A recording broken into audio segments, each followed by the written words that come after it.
أعوذ بالله من الشيطان الرجيم بسم الله الرحمن الرحيم مالك يوم الدين صدق الله العظيم وصدق رسوله النبي الكريم ونحن على ذلك من الشاهدين والشاكرين والحمد لله رب العالمين সকলে নবীর প্রতি মুহাব্বতের সাথে আমরা দুরূদ শরীফ পড়ে নেই। আল্লাহুম্মা সাল্লি আলা মুহাম্মাদিন ওয়া আলা আলি মুহাম্মাদ কামা সাল্লাইতা আলা ইব্রাহিম ওয়া আলা আলি ইব্রাহিম ইন্নাকা হামিদুম মাজিদ। আল্লাহুম্মা বারিক আলা মুহাম্মাদিন ওয়া আলা আলি মুহাম্মাদ কামা বারাকতা আলা ইব্রাহিম ওয়া আলা আলি ইব্রাহিম ইন্নাকা হামিদুম মাজিদ। অন্ধকার ঐতিহ্যবাহী নরসিংদী জেলার রায়পুরা উপজেলার টকিপুরা ইত্তেফাকুল উলামা পরিষদের উদ্যোগে আয়োজিত বার্ষিক ইসলামী মহাসম্মেলনে উপস্থিত সেরেতাজ বুজুর্গান দ্বীন উলামায়ে কেরাম, এলাকার মুরব্বিয়ানে কেরাম এবং সর্বস্তরের দিন দরদি তৌহিদি জনতা, ঈদের ছুটি চলতেছে। আমরা অনেকেই অনেক ধরনের ব্যস্ত। এই ব্যস্ততার মাঝেও আজকের এই মহতী মাহফিলে, মহতী প্রোগ্রামে আল্লাহ তাআলা আমাদেরকে আসার বসার, দিনের কিছু কথা বলার এবং শোনার তৌফিক দান করেছেন। দিল থেকে বলি আলহামদুলিল্লাহ। বয়ান অনেক লম্বা হয়ে গেছে, অনেক গুরুত্বপূর্ণ কথা হয়ে গেছে, আর আপনাদের উপস্থিতিও মাশাআল্লাহ। এই জন্য আমি লম্বা কথা বলবো না, জোর করে বয়ান শোনানোর অভ্যাস আমার জীবনে। এই জন্য আমি আপনাদের হাস্যাস হাস্যাস এই নুরানি চেহারার দিকে তাকিয়ে কিছু কথা বলবো। যখনই দেখবো আপনারা বিরক্ত হওয়া শুরু করে দিচ্ছেন, তো সাথে সাথে আমি হাসতে বলবো ঠিক আছে। কারণ প্রোগ্রামের যা হবার শব্দ হয়ে গেছে, পুরস্কার ছিল তাও দেওয়া হয়ে গেছে, পাগড়ি প্রদান তাও হয়ে গেছে, বয়ানও হয়ে গেছে, রাতও বেজে গেছে 11:30। অল্প কিছু সময় কথা বলতে চাই, যদি আপনারা বিরক্ত না হয়ে বসে বলবেন। এক নম্বর তো মাইকের সাউন্ড ইন্টারন্যাশনাল, মানে নিজের আওয়াজে আমি নিজে পরিষ্কার করতেছি না, এত সুন্দর সাউন্ড। আপনারা কি আমার কথা বোঝা যায়? আমার তো সন্দেহ, মাইকের সাউন্ড কি ক্লিয়ার? আমার কথা আপনার কান পর্যন্ত পৌঁছায়, শুধু আওয়াজ শোনা যায়? কথা বলে বুঝতেছেন না?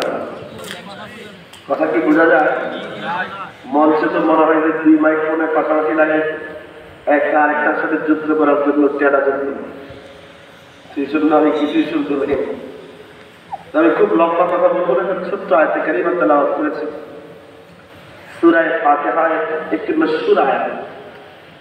এই আয়াতের সংক্ষিপ্ত একটু ব্যাখ্যা করব। আমি আল্লাহর উপরে ভরসা করে বলি, আধা ঘন্টার সময় যদি আপনারা মাথা খালি করে বসে, আজকে বাড়িতে যাবার সময় দিন সাক্ষী দেবেন যে আজকে ওয়াজ শুনছি আর না শুনছি, কিন্তু দিনের কিছু ইলম শিখেছি। ইলম শিখতে কি আধা ঘন্টার জন্য রাজি আছে? সবাই রাজি। ওদের আইসি ওয়াজ শুনতে ওদের ইলম শিখবে। ইলম শিখলে তো গোনা হয় না, এটা নিশ্চিত। আপনাদের কি মনে হয় ইলম শিখলে গোনা হয়? এখানে বসে নিয়ত করে ফেলেন যে আধা ঘন্টা 45 মিনিট সময় ইলম শিখবো। নিয়ত করতে দেরি হবে, আপনার পায়ের তলা আল্লাহর নূরের ফেরেশতা নূরের পাতা বিছায় গেছে। নাউযুবিল্লাহ। এগুলো কিপটা মানুষের জীবনও দেখি যে সুবহানাল্লাহ বলা নিয়ে কিপটা। আজকে তো আমার খবরই আছে আধা ঘন্টার সময়। সুবহানাল্লাহ বলার জন্য যদি বারবার আমার মেহনত করা লাগে, মিন্নত করা লাগে, আমি বয়ান করুন, আর মন খারাপ করি একবার বলেন তো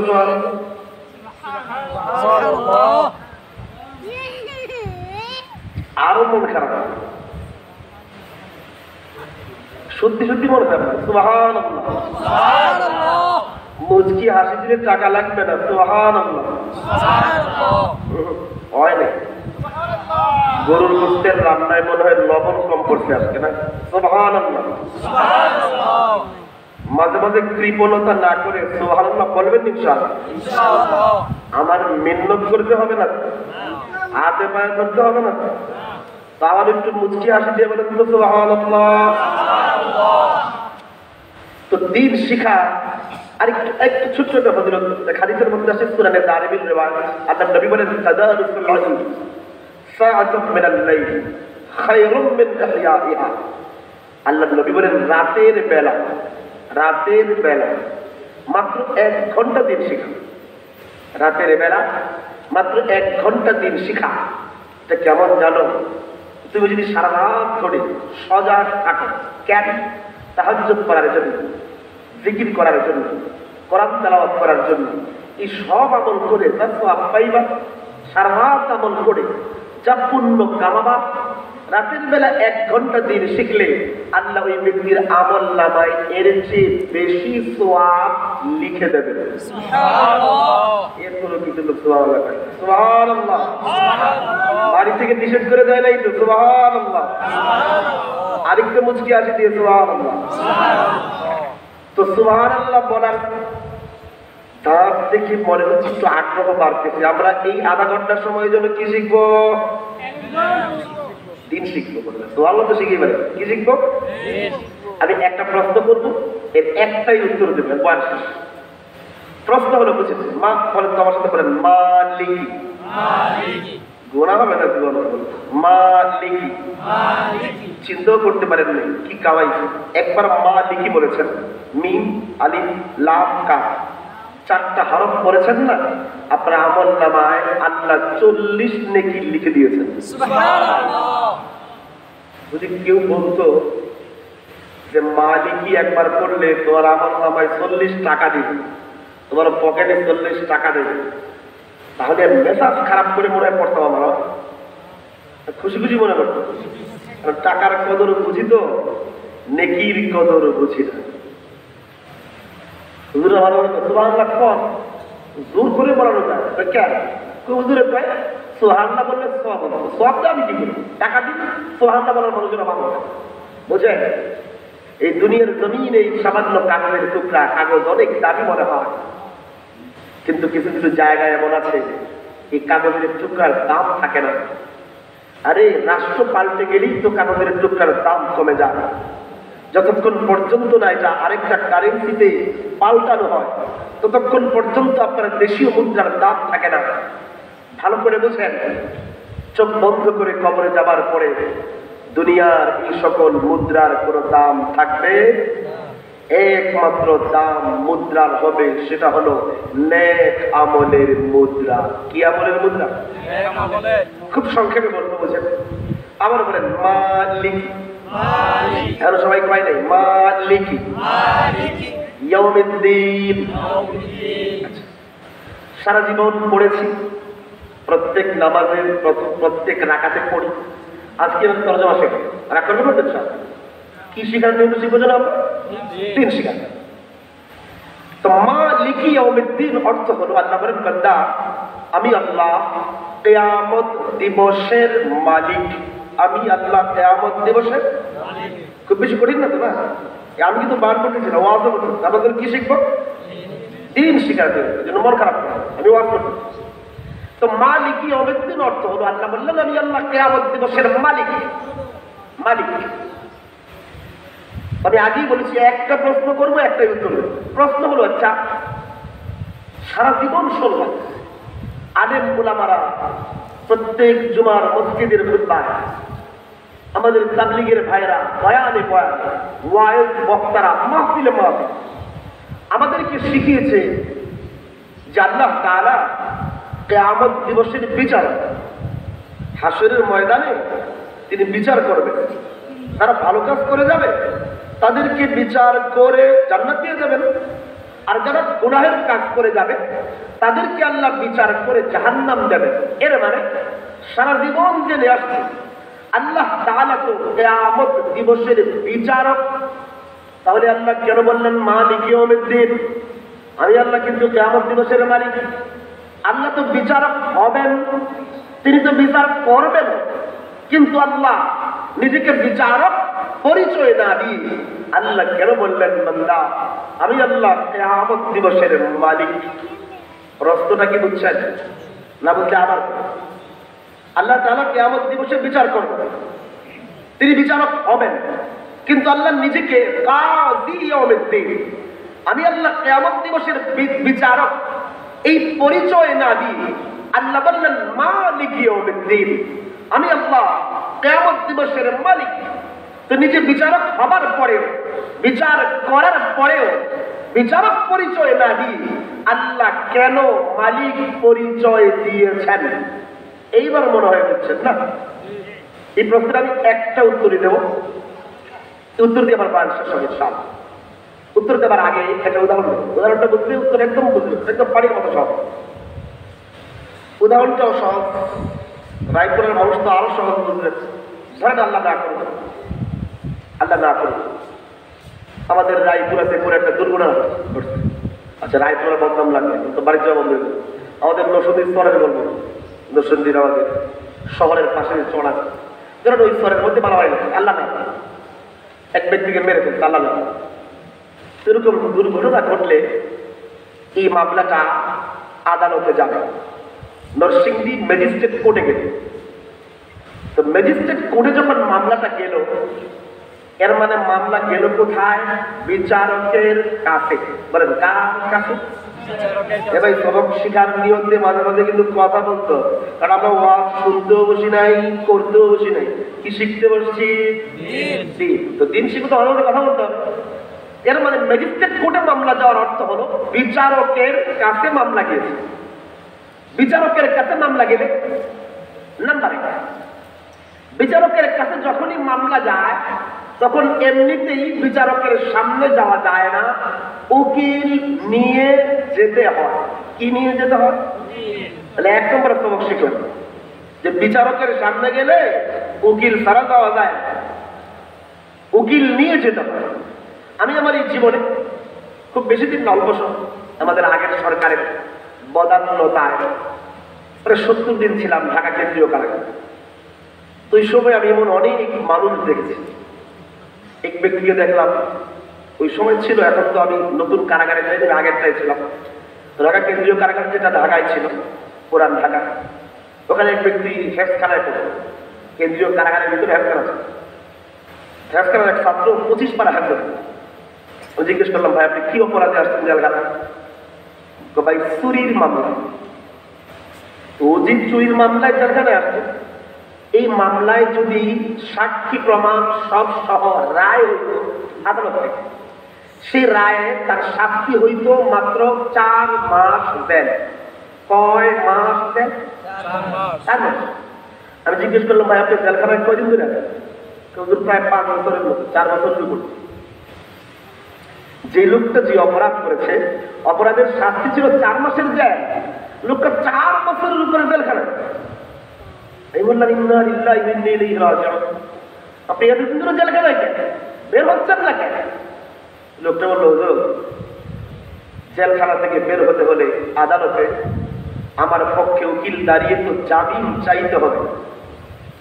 আর এই দেশের নিয়ম নীতি আইন আদালত এত জুলুমান, এত জুলুমান, নাম দিয়েছে আদালত ন্যায়নিষ্ঠতা, কিন্তু এত জুলুম এই দেশে হয়।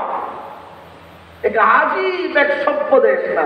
সভ্য দেশ এটা কি আজীব দেশ জানেন? এই লোকটা 4 মাসের জেল হইতো, 4 বছরের উপরে জেলখানায় কেন? আরে আদালতের সামনে দাঁড়িয়ে আমার পক্ষ থেকে কোন উকিল আমার পক্ষে জামিন হয়ে বলতে হবে এই লোকটাকে জামিন না বের করেন, যতক্ষণ পর্যন্ত কোন উকিল তার পক্ষ হয়ে আদালতের জামিন না চাইব, এই লোকটা বছরের পর বছর জেলখানায় পচে মরবে, জেল থেকে বের হওয়ার কোন পদ্ধতি এই কথিত আদালতের সিস্টেমে নেই। অনেকে বুঝতেছে বিদেশে কত হাজারো মানুষ আছে জেলখানায় পড়ে আছে, কেন আমার পক্ষ থেকে উকিল নিয়োগের টাকা আমার নাই, এই কালো মুখওয়ালাকে ফিস দেওয়ার পয়সা নাই, তো এই জন্য আমি বের হতে পারি। শত শত মানুষ আমি দেখেছি।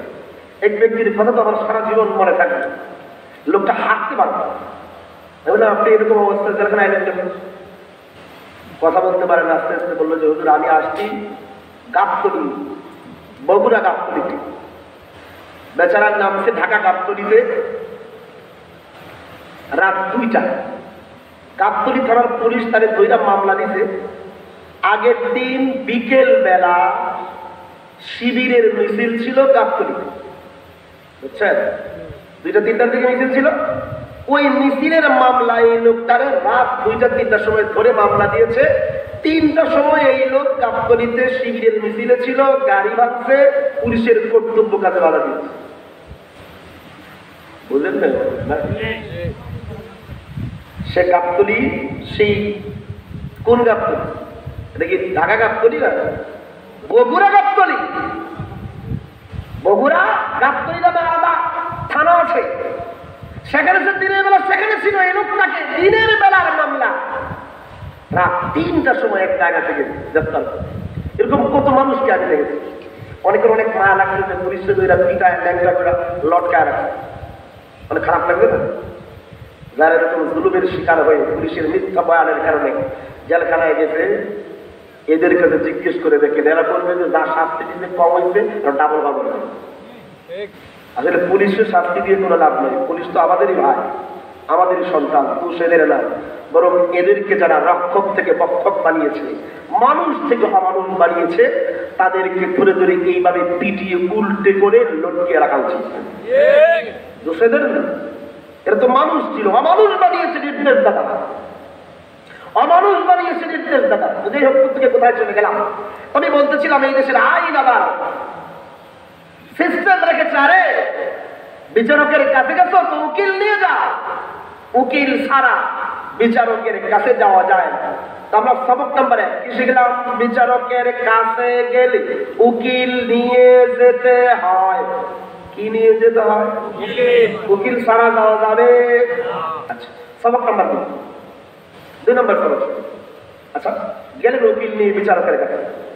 যাবার পরে এবার বিচারকের সামনে এক ব্যক্তির বিরুদ্ধে 50 জন ব্যক্তি সাক্ষী দিল যে স্যার এই লোকটা খুন করেছে, আমি নিজের চোখে দেখেছি। 50 জন সাক্ষী দিল। এরপরে সিসিটিভির ফুটেজ যাচাই করে দেখা গেল ওই লোকটাই খুন করেছে। এরপরে ফিঙ্গারপ্রিন্ট, এরপরে আর যত ধরনের পরীক্ষা আছে সব পরীক্ষা নিরীক্ষা করে দেখা গেল আসলেই ওই লোক খুন করেছে। বুঝেছে? এর মানে সাক্ষী পাওয়া গেছে, দলিল পাওয়া গেছে, প্রমাণ পাওয়া গেছে। এই সব প্রমাণ পাওয়ার পরে বিচারক তাকায় দেখে কি যেই লোকটার বিরুদ্ধে খুনের সাক্ষী প্রমাণ দলিল সব আছে, এই লোকটা হলো বিচারকের নিজের ছেলে। তো বলেন তো রায়পুরার মানুষ নিজের ছেলে বইলা যেই লোকের বিরুদ্ধে সাক্ষী প্রমাণ দলিল সব আছে, এই লোকটারে বিচারক ইচ্ছে করলেই মাফ করে দিতে পারবে? পারবে? জীবনে পারবে? যদি মাফ করে দেয় তো পরের দিনে 1 নম্বরে বিচার হবে ওই বিচারক। কথা কি বুঝতে চান? এর মানে 2 নম্বর খবর আমরা শিখলাম, বিচারকের সামনে দলিল পেশ হয়ে গেলে, বিচারকের সামনে অপরাধীর অপরাধ সংক্রান্ত সাক্ষী পেশ হয়ে গেলে, প্রমাণ পেশ হয়ে গেলে বিচারক অপরাধীকে ক্ষমা করতে পারে না, মাফ করতে পারে না, দণ্ড মওকুফ করতে পারে না, বরং শাস্তি দেওয়াই লাগে। শাস্তি দেওয়াই। 2 নম্বর সবক সহজ। বিচারকের সামনে অপরাধীর অপরাধ সংক্রান্ত দলিল প্রমাণ সাক্ষী পেশ হয়ে গেলে বিচারক অপরাধীরে ক্ষমা করতে পারে না, শাস্তি দেওয়াই লাগে। শাস্তি দেওয়াই লাগে। ভাই বিরক্ত হয় না, আমি সবকের শেষ দিকে চলে যাচ্ছি। আর 2টা সবক পড়ায় মানুষ। আমি জানি আপনার শিক্ষিত মানুষ এতক্ষণ যেহেতু বসে আছে, আমার 5 মিনিটের বেশি অশিক্ষিত, যারা একদম অশিক্ষিত এরা শুনতে চায় না। অশিক্ষিত মানুষ মানে খারাপ, তাই বলি। আপনারা যেহেতু এতক্ষণ বসেছিলেন, আমরা শিক্ষিত মানুষ, আরো 15 মিনিট বসবেন তো ইনশাআল্লাহ না? তো দেখি কতটুকু বুঝেন। আমাদের বাংলাদেশের সুপ্রিম কোর্ট ধরেন একদম সর্বোচ্চ আদালত কাউকে ফাঁসির রায় দিয়েছে, ফাঁসির রায় দেওয়ার পরেও এই ব্যক্তির বিরুদ্ধে দলিলও আছে, প্রমাণও আছে, সাক্ষীও আছে, সব এই লোকটা নিশ্চিত অপরাধ।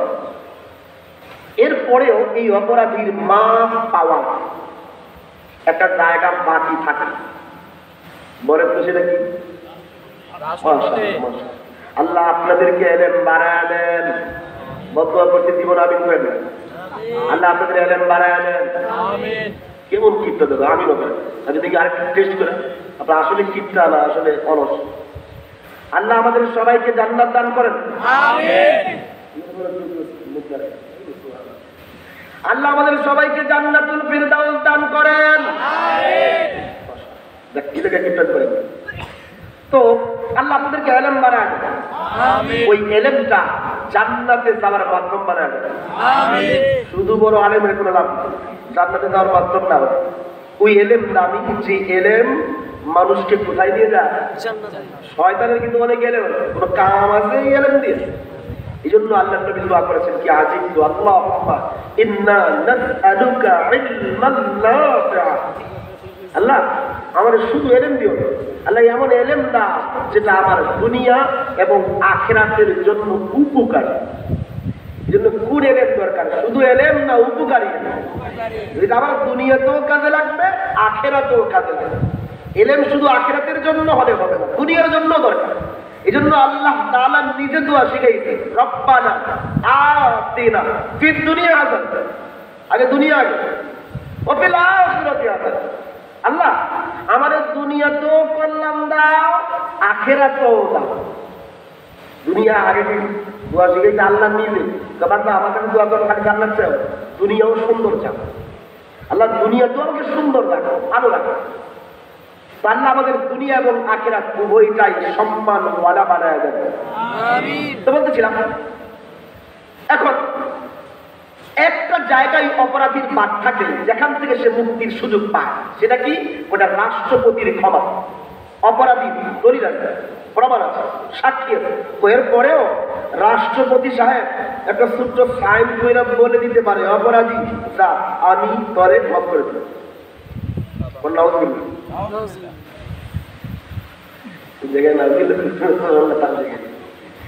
অপরাধীর মাফ করে দেওয়ার ক্ষমতা কার আছে? রাষ্ট্রপতির আছে। আছে কি নাই?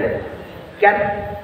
কারণ এর মৌলিক কারণ হলো আমাদের বাংলাদেশের যে কনস্টিটিউশন, সংবিধান, এই সংবিধান অনুপাতে যিনি রাষ্ট্রপতি হয় তিনি মূলত রাষ্ট্রের প্রতি মালিক। রাষ্ট্রের মালিক, রাষ্ট্রের কি মালিক। আর যে মালিক হয়, মালিকের কাছে এমন পাওয়ার থাকে, ক্ষমতা থাকে, মালিকের সামনে অপরাধীর অপরাধ সংক্রান্ত দলিল, প্রমাণ, সাক্ষী সব থাকার পরেও মালিক ইচ্ছে করলেই বলতে পারে, অপরাধী যা আমি তোর মাফ করে দেব।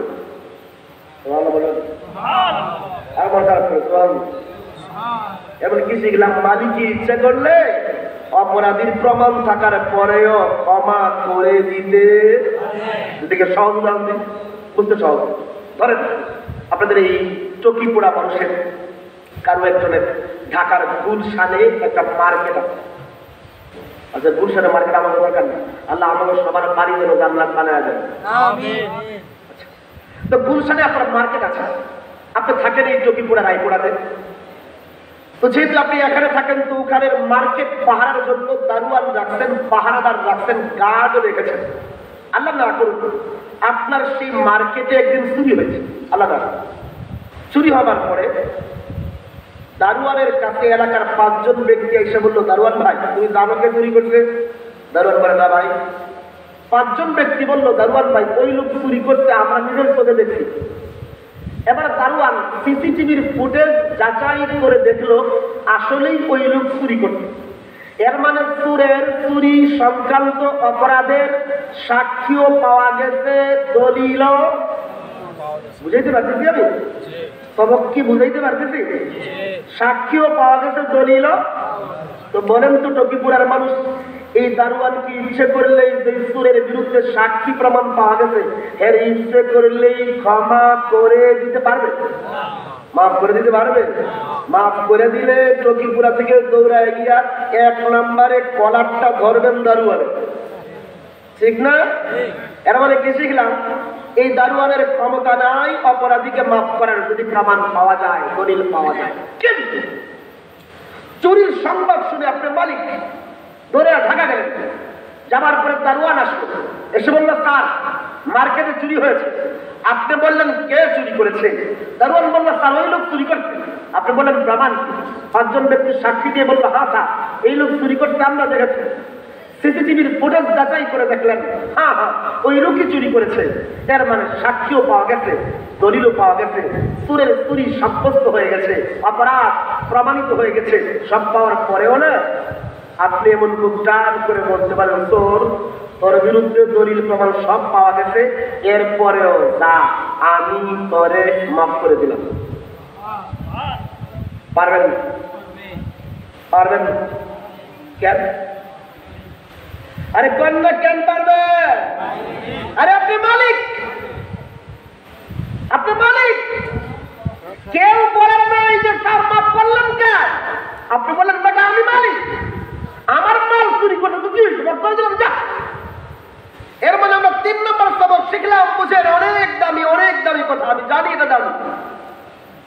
মালিকের কাছে অপরাধীর অপরাধ সংক্রান্ত দলিল প্রমাণ সাক্ষী সব থাকার পরেও মালিক ইচ্ছে করলেই বলতে পারে আরে আমি যেহেতু মালিক আমি তোরে মাফ করে দিলাম। নাম্বার 4 সবক শেষ সবক। মালিকের কাছে যখন মামলার কাগজ চলে যায়, ধরেন রাষ্ট্রপতির কাছে মামলার কাগজ চলে গেছে, রাষ্ট্রপতির কাছে যখন কাগজ যায় মামলা, তখন রাষ্ট্রপতি মালিকের কাছে উকিল পাঠানো যায়। রাষ্ট্রপতির কাছে উকিল পাঠাইতে পারবে? হ্যাঁ আপনারা চলে যান। এর মানে কি শিখলাম? 4 নম্বর সবক, মালিকের কাছে উকিল পাঠানো যায়, মালিকের কাছে ব্যারিস্টার সাহেবকে পাঠানো যায়। হ্যাঁ শেষ কথা বুঝেন। তবে মালিকের কাছে একটা কাজ করা যায়, আপনারা হয়তো অনেকে জানেন প্রত্যেক বছর 16 ডিসেম্বরের আগে রাষ্ট্রপতির সাইনে কিছু দাবি আসামিকে ক্ষমা করা। এই ক্ষমা করানোর জন্য মানুষ খুঁজে খুঁজে বের করে মালিকের আত্মীয় কে আছে, মালিকের দলের লোক কে আছে, মালিকের কাছের মানুষ কে আছে, এমন মানুষগুলিকে ধৈরা মানুষ মালিকের কাছে সুপারিশকারী পাঠায়। বলেন কি পাঠান? কথা কি বুঝতেছেন? এর মানে শেষ কথা কি শিখলাম? মালিকের কাছে উকিল ব্যারিস্টার সাহেবকে পাঠানো না গেলেও মালিকের কাছে সুপারিশকারী পাঠানো যায়। বলেন কি পাঠানো যায়? আমি সবকটা আবার শোনায় আমি আবার কোরআনের ভেতরে ফিরে যাব। আমরা প্রথমে শিখেছি বিচারকের কাছে মামলা গেলে উকিল নিয়ে যেতে হবে। নাম্বার 2, বিচারকের সামনে অপরাধীর দলিল প্রমাণ পেশ হয়ে গেলে অপরাধীকে বিচারক ক্ষমা করতে পারে না, শাস্তি দেওয়াই লাগে। নাম্বার 3, তবে মালিকের কাছে দলিল প্রমাণ সাক্ষী সব থাকার পরেও মালিক অপরাধীর ইচ্ছা করলেই ক্ষমা করে দিতে পারে। নাম্বার 4, মালিকের কাছে উকিল ব্যারিস্টার নেওয়া যায় না, তবে সুপারিশকারী নেওয়া যায়। সুপারিশকারী নেওয়া। আমি কি সবকটা মুখস্থ করাইতে পারছি? এবার আমি পেছনে ফিরে যাই। আমরা বয়ানের শুরুতে প্রশ্ন করেছিলাম, দর্শের শুরুতে আমাদের প্রশ্ন ছিল আল্লাহ সারা জীবন শুনেছি তুমি হাসরের ময়দানে বিচার করো, তুমি তো বিচারক হবা। আল্লাহ ভালো কাজ করে যাওয়া মানুষগুলোকে বিচার করে জান্নাত দিয়ে দেবা, আল্লাহ খারাপ কাজ করে হাসরের ময়দানে যাওয়া লোকগুলোকে তুমি বিচার করে জাহান্নাম দিয়ে দেবা। এর মানে আমরা তো জানি আল্লাহ তুমি কাযী ইয়াউমিদ্দিন, কিয়ামত দিবসের বিচারক। কিন্তু হে আল্লাহ নিজেকে মালিক ইয়াউমিদ্দিন বলে কিয়ামত দিবসের মালিক কেন পরিচয় দিয়েছ? আল্লাহ তুমি বিচার করবা, বিচারক হবা, এরপরে বিচারক কেন পরিচয় দাও নাই, কেন মালিক পরিচয় দিয়েছ? আল্লাহ যেন বলবেন বান্দা তুমি কি জানো না হাসরের ময়দানে আমি আল্লাহ যদি শুধু বিচারক হয়ে বিচার করতাম, শুধু বিচারক হয়ে বিচার করতাম, বান্দা তুমি কি জানো না বিচারকের সামনে গেলে উকিল নিয়ে যেতে হয়, বিচারকের সামনে গেলে ব্যারিস্টার নিয়ে যেতে হয়। ও বান্দা আমি আল্লাহ শুধু বিচারক হয়ে বিচার করলে আমার কাছে আসতে হলেও তোমার উকিল নিয়ে আসতে হইতো, আমার কাছে আসতে হইলেও তোমার ব্যারিস্টার নিয়ে আসতে হইতো। কিন্তু না না, আমি আল্লাহ মালিক ইয়াউমিদ্দিন হয়ে বিচার করব। আমার কাছে আসতে হলে উকিল লাগে না, আমার কাছে আসতে হলে ব্যারিস্টার লাগে না। নাম্বার 2 গুরুত্বপূর্ণ পয়েন্ট, ও বান্দা তুমি কি জানো না আমি আল্লাহ শুধু বিচারক হয়ে বিচার করলে বিচারকের সামনে কিন্তু দলিল পেশ হয়ে গেলে, প্রমাণ পেশ হয়ে গেলে, সাক্ষী পেশ হয়ে গেলে বিচারক অপরাধীরা মাফ করতে পারে না, শাস্তি তার দেওয়াই লাগে, শাস্তি দেওয়াই লাগে। বিচারক কিন্তু ক্ষমার অধিকার রাখে না। বান্দা আমি আল্লাহ যদি শুধুমাত্র বিচারক হয়ে বিচার করতাম তো আমার সামনে যখন তোমার বিরুদ্ধে অপরাধ সংক্রান্ত প্রমাণ পেশ হওয়া শুরু হয়ে যাইত, সাক্ষী পেশ হওয়া শুরু হয়ে যাইত, বান্দা তুমি কি মনে করছো তোমার গুনাহের কোনো সাক্ষী নাই? তুমি মনে করছো দরজা বন্ধ ছিল, তুমি মনে করেছো জানালা বন্ধ ছিল, তুমি মনে করেছো লাইট অফ করা ছিল, তুমি মনে করেছো সবাই ঘুমন্ত ছিল, দরজাও বন্ধ, জানালাও বন্ধ, লাইট অফ, স্বজনরা সবাই ঘুমন্ত। এমন সময় তুমি যে মোবাইল চালু করেছো, ইন্টারনেট অন করেছো, গুগলে সার্চ দিয়েছো, এরপরে কয়টা সিনেমা দেখেছো, কয়টা নাটক দেখেছো, কয়টা বাজে ফিল্ম দেখেছো, কয়টা অশ্লীল মুভি দেখছো? না না, কোনো সাক্ষী নাই তো। দরজা বন্ধ ছিল, কোনো সাক্ষী নাই তো। জানালা বন্ধ ছিল, কোনো সাক্ষী নাই তো। লাইট অফ করা ছিল, কোনো সাক্ষী নাই তো। সবাই ঘুমন্ত ছিল, কেউ নাই তোমার গুনাহের সাক্ষী। কিন্তু না না, ও বান্দা জানো তোমার বিরুদ্ধে কে কে সাক্ষী দিবে? আল্লাহ বলেন আল-ইয়াওমা নাখতিমু আলা আফওয়াহিহিম ওয়া তুকাল্লিমুনা আইদিহিম ওয়া তাশহাদু আরজুলুহুম বিমা কানু ইয়াকসিবুন ইন্নাস সামআ ওয়াল বাসারা ওয়াল ফুআদা কুল্লু উলাইকা কানা আনহু মাসউলা। আল্লাহ বলেন বান্দা তোমার পাপের, তোমার গুনাহের, তোমার অপরাধের কে কে সাক্ষী দিবে জানো? তোমার এই চোখ সাক্ষী দিয়ে বলবে সিনেমা কত দেখছো, নাটক কত দেখেছো, বাজে ফিল্ম কত দেখেছো, বেগানা নারী কত দেখছো, বাজে পোস্টার কত দেখছো। তোমার এই চোখ এক এক করে তোমার পাপের বিরুদ্ধে সাক্ষী দিতে থাকবে। তোমার এই কান বলবে গান কত শুনছো, কান বলবে বাজে ফিল্মের আওয়াজ কত শুনছো, কান বলবে বাউল গান কত শুনেছো, কান বলবে হারাম কথা কত শুনেছো, কান বলবে কিবত কত শুনেছো, কান বলবে মানুষের দুষ কত শুনেছো। এইভাবে তোমার হাত বলবে কার থাপ্পড় মারছিলা, হাত বলবে তাকে খুন করতে গিয়েছিলা, হাত বলবে কার বিরুদ্ধে মিথ্যা মামলা লিখেছো। তোমার পা বলবে কার বাড়ি ভাঙতে গিয়েছো, পা বলবে কাকে হত্যা করতে গিয়েছো। তোমার এই অন্তর বলবে কত পাপ চিন্তা করেছো। আরে বান্দা যে জমিনে দাঁড়িয়ে পাপ করেছো, এই জমিন পর্যন্ত তোমার জিন্দগির সব গুনাহের ফিরিস্তি এক এক করে সাক্ষী দিতে থাকবে। তোমার দুই কাঁধের দুই গোয়েন্দা ফেরেশতা তোমার পুরা জিন্দগির পাপের লিস্ট এক এক করে আমি আল্লাহর সামনে পেশ করে দেবে। চোখের সাক্ষী, কানের সাক্ষী, হাতের সাক্ষী, কাদের ফেরেশতার সাক্ষী, সব যখন পেশ হয়ে যাবে না, আমি আল্লাহ শুধু বিচারক হয়ে বিচার করলে তোমার বিরুদ্ধে কান, চোখের সাক্ষী পেশ হবার পরে এই দুনিয়ার জমিনে থাকা আমাদের তসবিহওয়ালা পিশাব, চোখ, কান, হাত, পায়ের সাক্ষী পেশ হয়ে যাওয়ার পরে অনেক বড় বড় পিশাবও আমি আল্লাহ বিচারক হয়ে বিচার করলে আমার কাছ থেকে মা পাওয়ার কোন সুযোগ পাইতা না। আপনি দেখতেছেন হুজুর আইসে ঢাকা থেকে, উনি আপনার মাথায় পানি, গায়ে জুব্বা, কত বড় আন্নাওয়ালা না, কিন্তু আমি যে কয় নাম্বার আন্নাওয়ালা এটা আমার এই চোখ জানে। আমি মনে বুঝাইতে পারি না। আমরা এমন পাপ করি যে পাপ এর কথা আমার বউ জানে, একসাথে থাকার পর। ইমাম সাহেব এমন পাপ করে, মুসল্লি জীবনে চিন্তা হচ্ছে, মুসল্লি এমন পাপ করে, ইমাম সাহেব জীবনে চিন্তা করে, বুঝলেন? কিন্তু আমার এই চামড়া তো জানে আমি কয় নাম্বার বিশ্বাস। এই মনে হয় বুঝে পারতেছি। আরে জানে কি জানে না? হাসরের ময়দানে এই চামড়া তো গাদ্দারি করবে আমার সাথে, সব গুনাহের সাক্ষী দিয়ে দেবে। এই কান আমার বিরুদ্ধে সাক্ষী দিয়ে দেবে। আরে ধরেন আল্লাহ না করবে, একজন ব্যক্তি খুব অহংকারী, মুতাকাব্বির। অহংকার এটা কবিরা গুনাহ।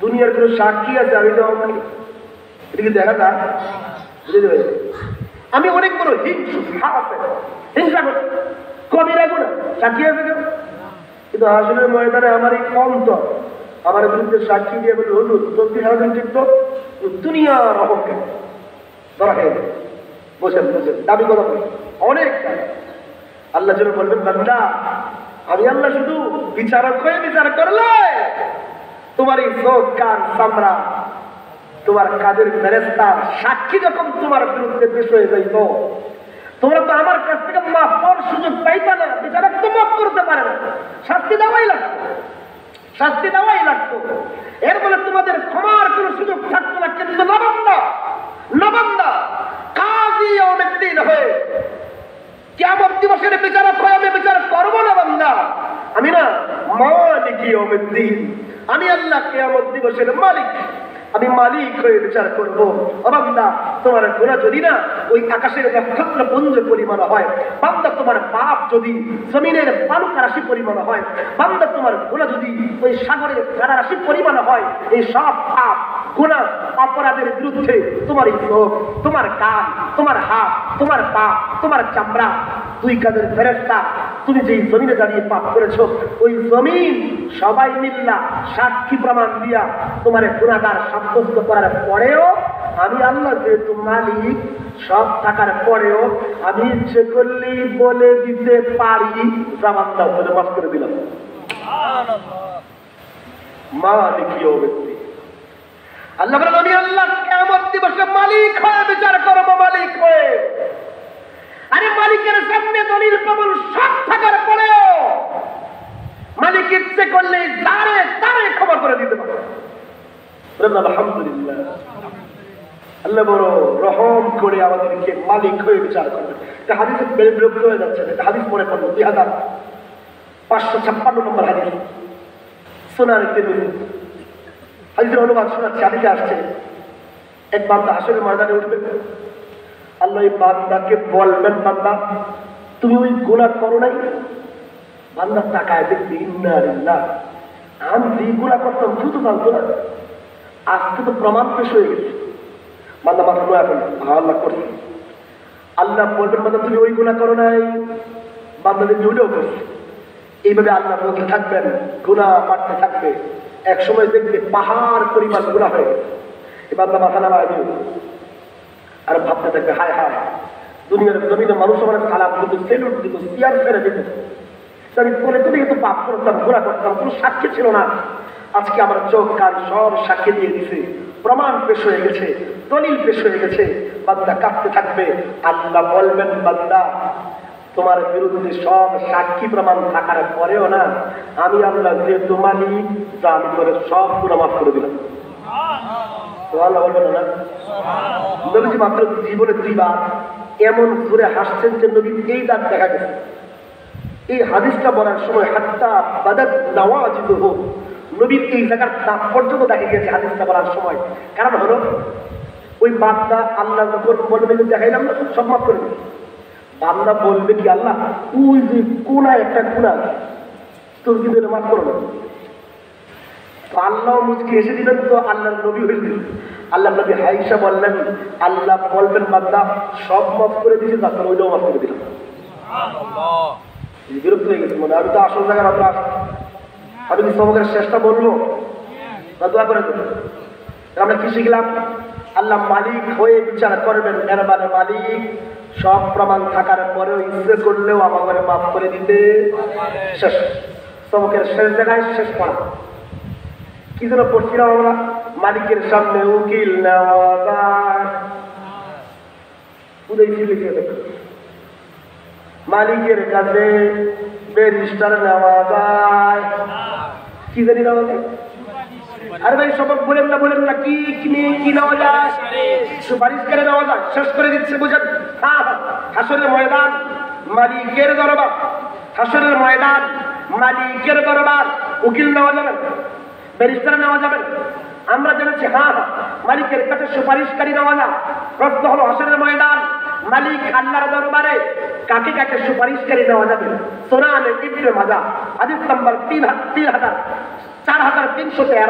আল্লাহ নবী বলেন ইয়াশফাউ ইয়াউমাল কিয়ামাতি সালাসাতুন ইয়াশফাউ ইয়াউমাল কিয়ামাতি সালাসাতুন আল্লাহ নবী বলেন শুনো হাশরের ময়দানে কিয়ামতের ময়দানে মালিক আল্লাহর সামনে তিন প্রকার ব্যক্তিরা আল্লাহর কাছে সুপারিশ করার অধিকার পাবে।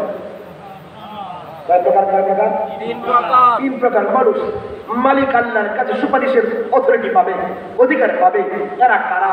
আল্লাহ নবী বলেন শোনো, নম্বর 1 আল আম্বিয়া নবীরা, সুম্মাল উলামা, নম্বর 2 আলেমরা, 3 নম্বর সুম্মা শুহাদা শহীদরা। নবীরা, আলেমরা, শহীদরা, এই তিন প্রকার ব্যক্তিরা হাশরের ময়দান মালিক আল্লাহর সামনে সুপারিশ করার অধিকার পাবে। কারণ দরবার হবে মালিকের। কার দরবার? মান ক্বারাআল কুরআন ওয়াস্তাযহারা فأحل حلاله وحرم حرامه أدخله الله الجنة وشفعه في عشرة من أهل بيته قد وجبت له النار আল্লাহ নবী বলেন শোনো, যে ব্যক্তি কোরআন মুখস্থ করে এরপরে কোরআন অনুযায়ী জীবন চালায়, এর মানে আমল ওয়ালা হাফেজ। কি ওয়ালা হাফেজ? খালি মুখস্থ করে ফটকামি করে কোটা করে জানা হাফেজ, চুরি করে হাফেজ, চিরা করে হাফেজ, মিথ্যা বলে হাফেজ, ধোকা দেয় হাফেজ, প্রতারণা করে, এই হাফেজের কোনো বেল নেই। আল্লাহ নবী বলেন মান ক্বারাআল কুরআন ওয়াস্তাযহারাহু ফাআহাল্লা হালালাহু ওয়া হাররামা হারামাহু, হাফেজ হবার পরে কোরআন অনুযায়ী জীবন চালায়, হালাল মেনে চলে, হারাম থেকে বেঁচে থাকে, এর মানে আমল ওয়ালা হাফেজ। কি ওয়ালা হাফেজ? আমল ওয়ালা।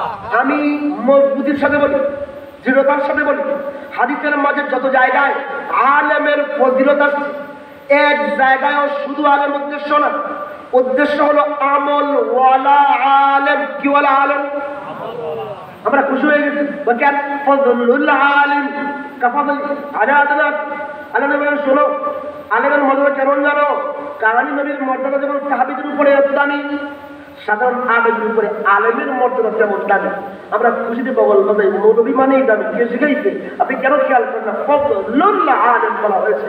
আর ইসলাম মারেফা সহ নির্দিষ্ট আলেম, সব আলেম আবেদের চেয়ে জীবনও শ্রেষ্ঠ নয়। হ্যাঁ, আমি জেনে বুঝে বলতেছি। এখানে বসে আমার মতো বহুত মোল্লা বয়ান করে, এখানে বসে অনেক সাধারণ মানুষ বয়ান শোনে। এই মোল্লা বয়ান করে যাবে জাহান্নামে, আর এই লোকটা বয়ান শুই না যাবে জান্নাতে। আমি বলে বুঝে দিতে পারছি কথা কি বুঝতেছে? অনেক বক্তা বয়ান করে কই দেবে জাহান্নামে, আর এই বক্তার বয়ান শুই না সুতা যাবে জান্নাতে। কথা কি বুঝতেছে? হ্যাঁ হ্যাঁ। এবং আরো 8 বার এখানে বসে বয়ান করে দেড় বেটারি বললো পড়ালেখা করে এখানে জিন্দিগিতে ব্যাপারে জীবনে সিরিয়ালে আসেনি, কোনো মধ্যে পাশ করা হেতুর আব্দুল আল্লাহ এখানে বসে বয়ান শোনে। এই মোল্লারে পড়াইতে পারবে, ওই মোল্লা ওই ব্যক্তির সামনে 1 পৃষ্ঠা আবান্ত করতে পারবে না, এমন অনেক জ্ঞানী মানুষ এখানে বসে বয়ান শোনে। এই মনে বলে দেবে যদি না, এর মানে বক্তা মানে কি বড় আলেম?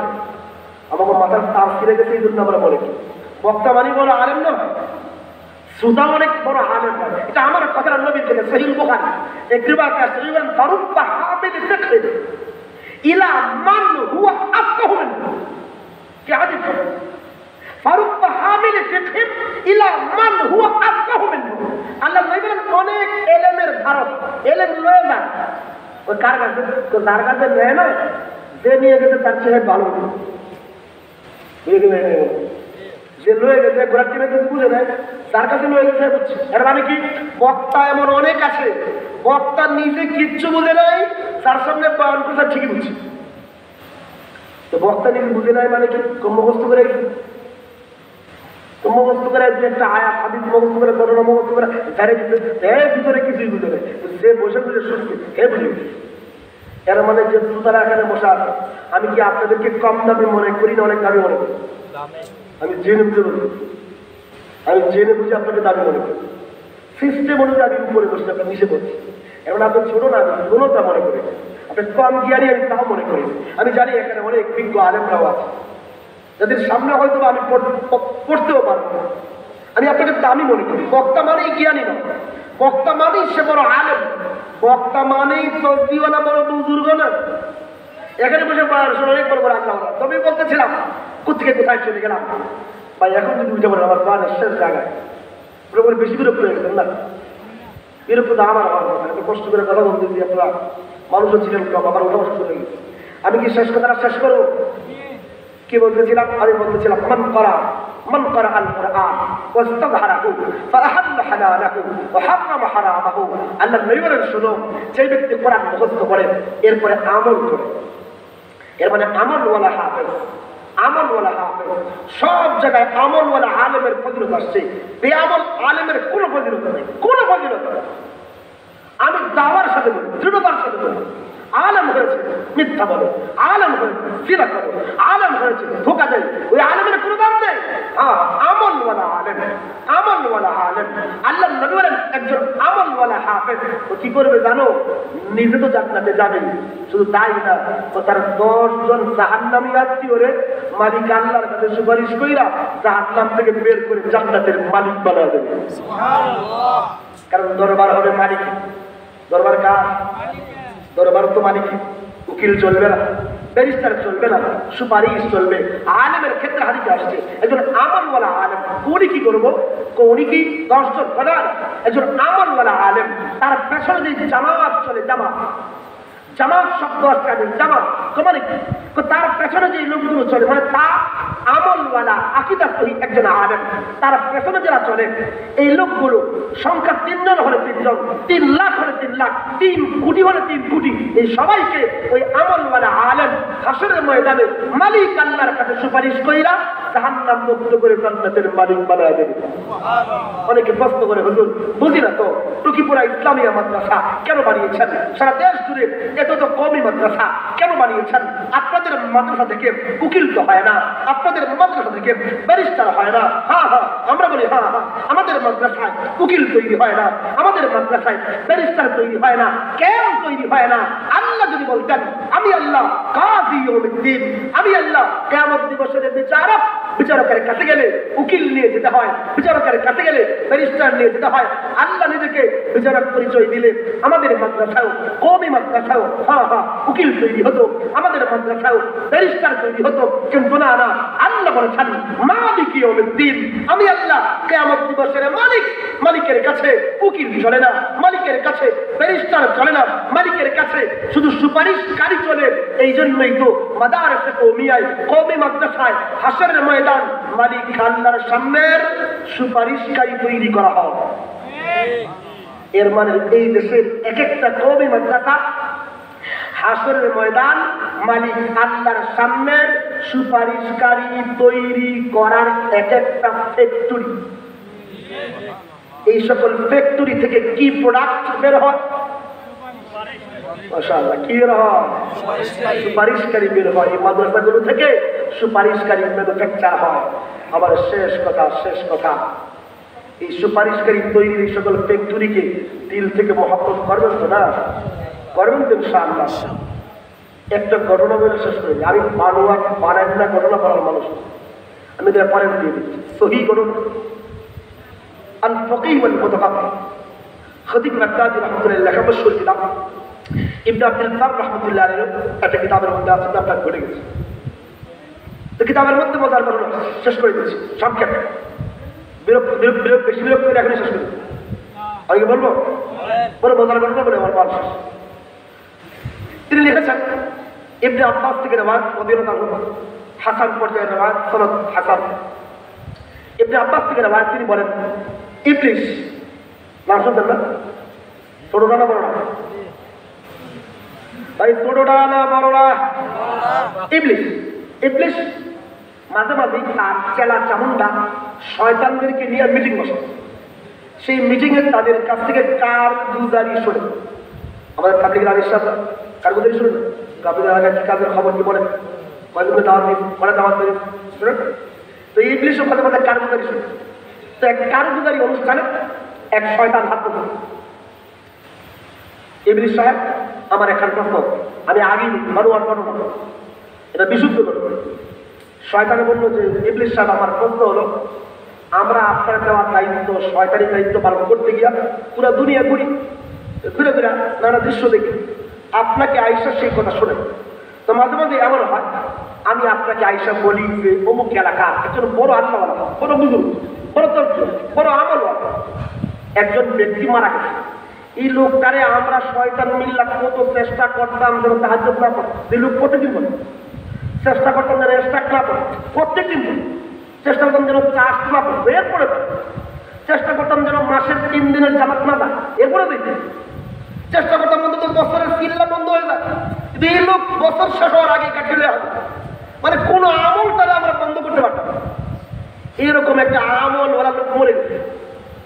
এটা শুই না আপনি ইংলিশে বললে খুশিও না, বেজার সব ভাবলে। কিন্তু আপনাকে যখনই বলতাম যে ইবলিস ওই এলাকার একজন আমলওয়ালা আলেম, আগে বুঝা আলেম না, আমলওয়ালা আলেম, আকীদা ওই আমল